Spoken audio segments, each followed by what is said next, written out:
মোৰ প্ৰথমটো Barbie cake মই ছেপ্টেম্বৰ মাহত বনাইছিলোঁ, মানে 2025ৰ ছেপ্টেম্বৰ মাহৰ কথা কৈছোঁ।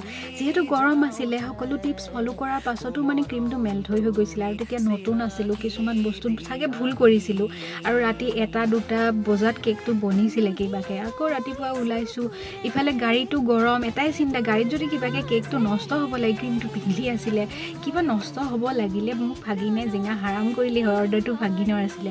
এতিয়া আহি পালোঁ, কেকটো ফ্ৰিজত ৰাখিয়ে তাইৰ লগত বহিছোঁ, তাই ব্যস্ত হৈ গৈছে এইটো বস্তু দেখুৱাত আৰু কেক দেখি পূৰা খুচ হৈ গৈছে, তাই বিচৰাৰ ধৰণেই হৈছে বোলে।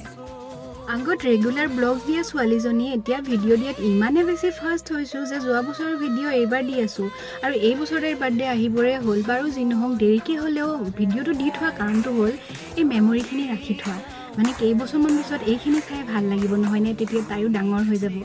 বাৰু যি কি নহওক কেকটো খোৱাৰ টাইমত যে সকলোৱে তাৰিফ কৰিছিলে, মোৰো তেতিয়া মানে এনেকুৱা লাগিছিল যে কষ্টৰ ফল পাইছোঁ, গোটেই ৰাতিটো কষ্ট কৰি বনাইছোঁ ন, তাৰিফ কৰিলে কাৰণো ভাল নালাগে। এতিয়া ভিডিঅ'টো চাই ভাল পালে আপোনালোকে তাৰিফ কৰিব, তেতিয়া ৰেগুলাৰ ব্লগছ দিম। Bye bye.